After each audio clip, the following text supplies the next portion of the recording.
মুহাম্মদ বাড়ি বাড়ি করো বান্দা এই বাড়ি তো তোমার না আসল বাড়ি কবর হবে সেই বাড়ি কেন বন্দনা আল্লাহুম্মা সাল্লি আলা সাইয়্যিদিনা মাওলানা মুহাম্মদ ওয়া আলা আলি সাইয়্যিদিনা মাওলানা মুহাম্মদ। উপস্থিত আল্লাহ প্রেমিক, রসুল প্রেমিক, অলি প্রেমিক, সম্মানিত মুসল্লিয়ানে কিরাম এবং পর্দার আড়ালের মা ও বোনেরা, সবাইকে ভালোবেসে মহাব্বত করে সালাম দিচ্ছি। আসসালামু আলাইকুম ওয়া রাহমাতুল্লাহি ওয়া বারাকাতুহু।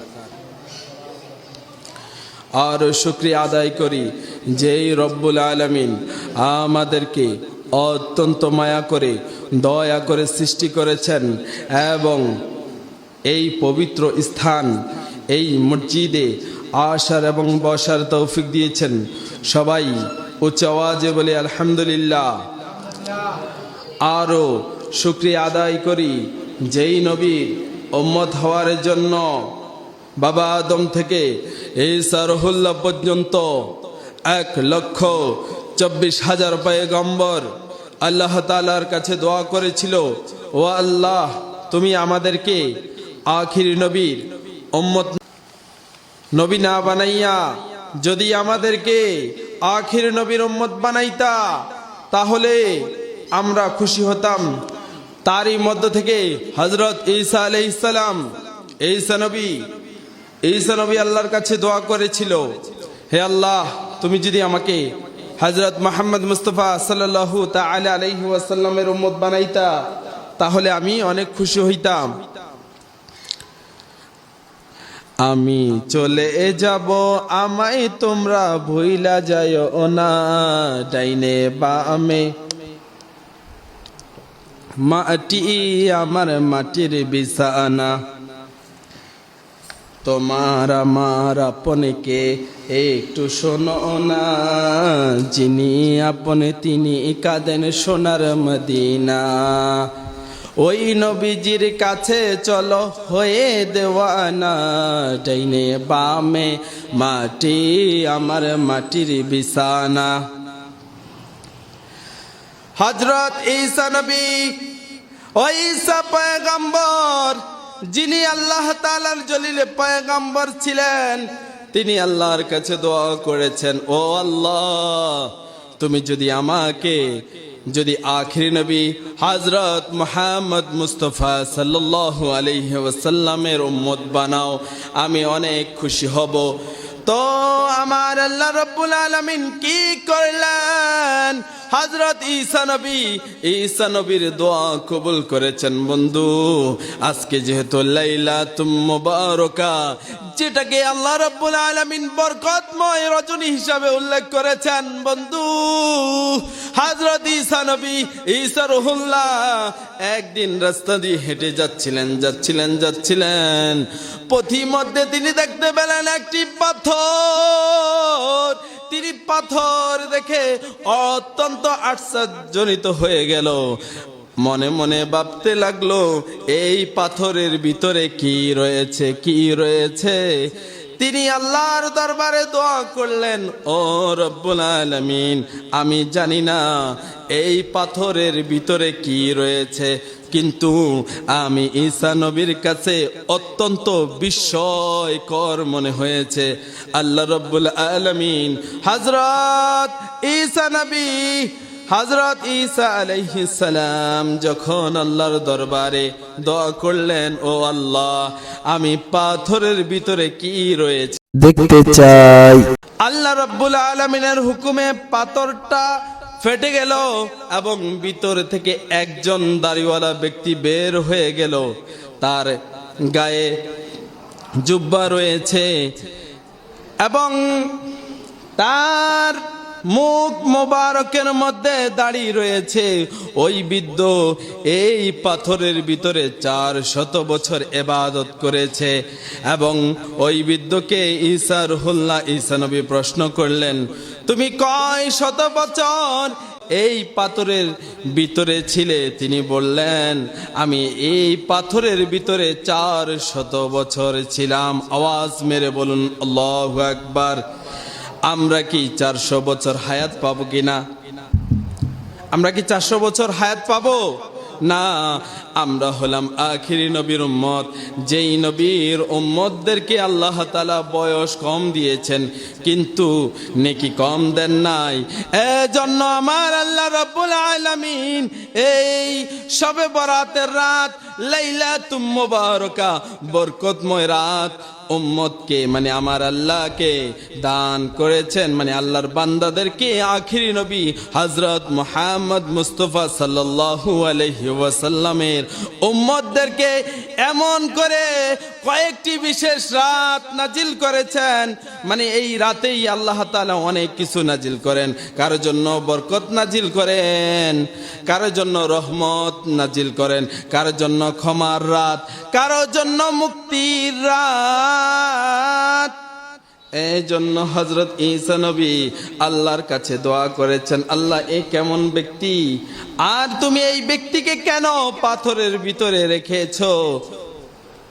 তখন আমার আল্লাহ বলেন, এই যে 400 বছর ইবাদত করেছে, এমনি করে আমার বন্ধু হযরত মুহাম্মদ মুস্তাফা সাল্লাল্লাহু আলাইহি ওয়াসাল্লামের উম্মতদেরকে আমি দুনিয়ায় পাঠাবো এমন একটি রাত রেখেছি।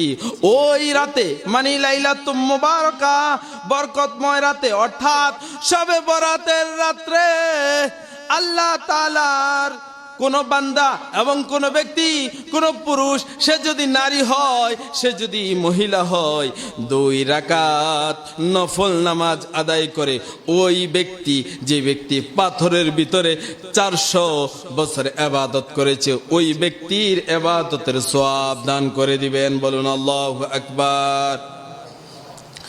বন্ধু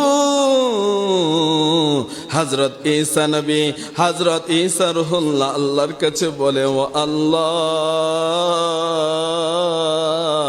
আমি তো একজন নবী, আমি হলাম জলিলে পয়গম্বর হযরত ঈসা নবী ঈসা রুহুল্লাহ। তুমি আমাকে বাবা ছাড়া আল্লাহ তাআলা ও আল্লাহ তোমার কুদরতের মাধ্যমে আমার মায়ের গর্ভে তুমি পাঠিয়ে দিয়েছো। ও আল্লাহ, আমার মনে হচ্ছে যেই নবীর উম্মতদেরকে এত শান দিয়েছো, এত মান দিয়েছো, ওই নবীর যদি উম্মত হতে পারতাম অনেক ভালো লাগতো। বলুন আল্লাহু আকবার।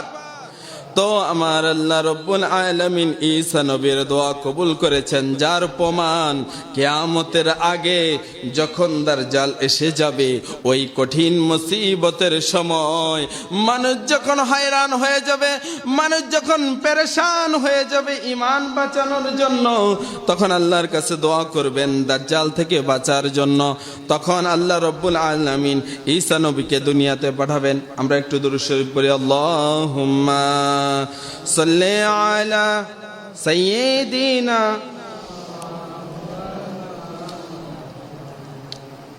ওয়া আলা আলি সাইয়্যিদিনা মাওলানা মুহাম্মদ।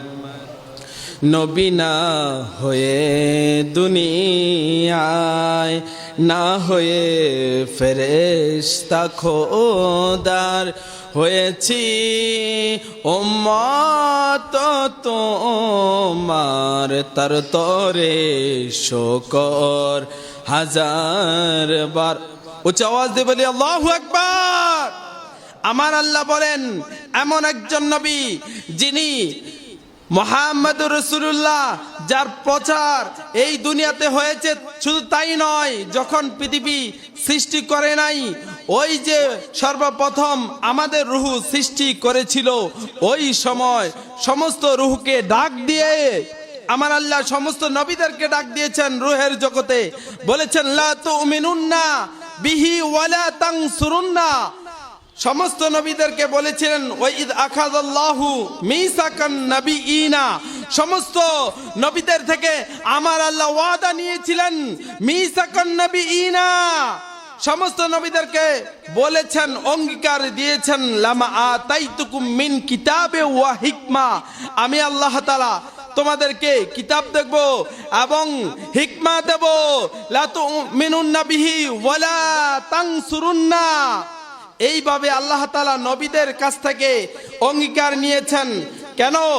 আমাদের নবীর উপর ঈমান আনয়ন করার জন্য। সমস্ত নবীদের কালেমা ছিল, যেমন আদম নবীর কালেমা ছিল লা ইলাহা ইল্লাল্লাহ, আদম সফিউল্লাহ। ঈসা নবীর কালেমা ছিল লা ইলাহা ইল্লাল্লাহ, ঈসা রূহুল্লাহ। মূসা নবীর কালেমা ছিল লা ইলাহা ইল্লাল্লাহ, মূসা কালিমুল্লাহ। যেহেতু আমাদের নবীজি আসার মাধ্যমেই নবুয়তের দরজা বন্ধ করে দিয়েছেন, যে কালেমা কিয়ামত পর্যন্ত থাকবে, যেই কালেমা হলো লা ইলাহা ইল্লাল্লাহু মুহাম্মাদুর রাসূলুল্লাহ।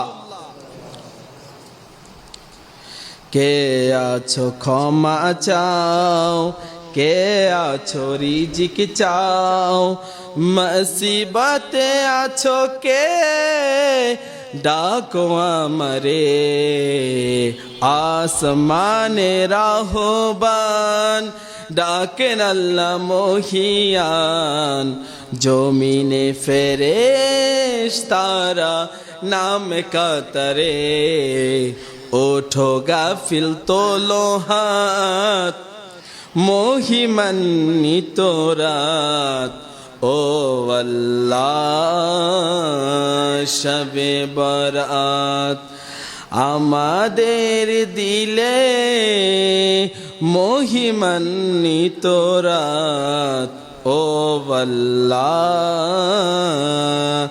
শবে বরাত।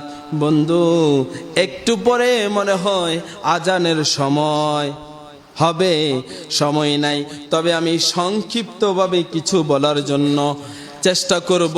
আল্লাহ রাব্বুল আলামিন যেহেতু এই দিনেই মানুষের এক বছরের তাকদীর নির্ধারণ করে, বন্ধু আপনি যদি ভালো আমল করেন তবে এই আমল আল্লাহ তাআলা কবুল করবেন, খারাপ আমল করেন এর জন্য আল্লাহ তাআলা শাস্তি নির্ধারণ করবেন। বন্ধু, 1 নম্বর যে আল্লাহর সাথে শরীক করেছে, 2 নম্বর যে মানুষকে হত্যা করে, 3 নম্বর যে মদ পান করে, 4 নম্বর যে ব্যক্তি হিংসুক, 5 নম্বর যে ব্যক্তি মায়ের সাথে বাবার সাথে বেয়াদবি করে। এমনি ভাবে 1 2 3 4 5 6 7 8 9 10 10টি আযাব দিবেন এবং 10টি পুরস্কার দিবেন।